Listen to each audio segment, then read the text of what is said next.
تتجسد أمامي الآن. أواصر المحبة والعلاقات التاريخية التي تربط الشعب الليبي بالشعب المصري.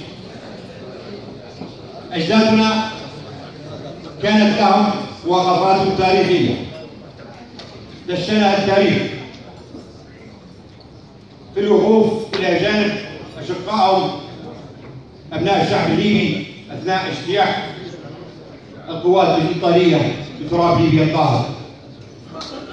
والتاريخ دشن ذلك بذلك السجن اللعين الشائك الذي أقامه طليان من البحر شمالا إلى بحر الرمال جنوبا، وذلك ظنا منه بمنع قوافل الإمدادات من المقاتلين والمؤن والذخائر التي كانت تأتيهم من أخوانهم وأشقائهم أبناء القبائل المصريين.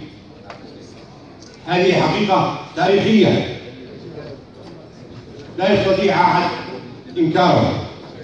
اليوم أرى أمامي كوكبة من رموز قبائل ليبيا. ليبيا قادرة على أن تلملم جراحها وأن تجمع شتاتها للخروج من هذه المحنة التي دبرت منذ بداية ما يسمى بثورات الربيع العربي. كما ذكر أخي وزميلي المهندس موسى اللواحي، ليبي يقاتل ليبي. من أجل ماذا؟ عليكم الآن أن تبذوا خلافاتكم، عليكم الآن أن تضعوا مصلحة ليبيا نصب عينكم قبل أي اعتبارات قبلية أو جهوية. مصلحة ليبيا أبدى من كل شيء. ليبيا تحتضر، ليبيا تحتاج منكم الوقوف، وأنتم أهل لها، أنتم القادرين على لملمة الشتات وتضبيط جراح ليبيا وأبنائها. نحن في بداية الأحداث كانت لنا صولات وجولات في سبيل رأف الصدر بين أبناء الوطن الواحد، وقد توصلنا في حينها إلى نتائج كانت طيبة، ولكن لم نجد آذان صاغية وخصوصا في المنطقة الشرقية. ما علينا، لا نبكي على اللبن المراق.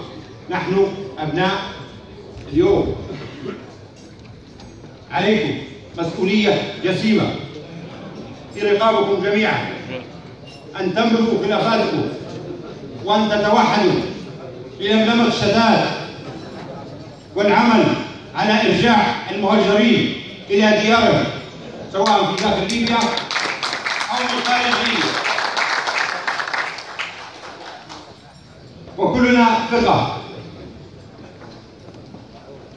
في حكمة وجهاء ليبيا من ممثلي جميع أطياف ليبيا المتواجدين الآن على أرض مصر. نحن معكم، نساندكم بجميع ما نملك حكومة وشعبا.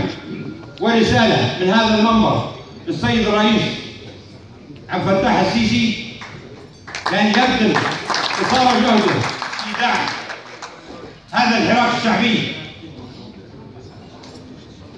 ودعم الجيش الوطني الليبي في كافة السبل وتسليحه. أشكركم والسلام عليكم ورحمة الله وبركاته.